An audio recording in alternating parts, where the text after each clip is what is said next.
વર્ષ 2006માં ચોરાયેલો અછોડો ચોક બજાર પોલીસે 2024માં મૂળ માલિકને પરત કરતા તેઓના મોઢા પર ખુશી જોવા મળી હતી।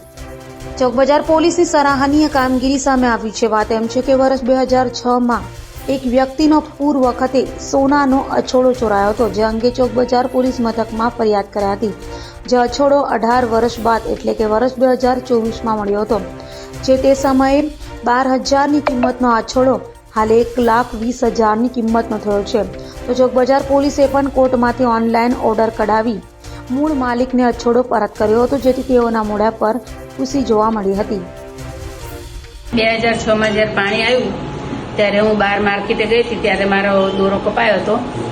પછી મેં 6-7 વર્ષ સુધી મેં કોર્ટમાં કેસ નોંધાયો હતો અને ધક્કા ખાધા, પણ પછી મેં આશા હાવ છોડી દીધી હતી કે હવે મારો આ વસ્તુ આવશે નહીં, અને આવશે તો હવે દીકરીના નામનું ગમે ત્યારે તે। તો 18 વર્ષ પછી અત્યારે પોલીસ અમને સામેથી ઘરે ગોતવા આવી અને કહેવા આવી કે આ તમારો મુદ્દામાલ છે।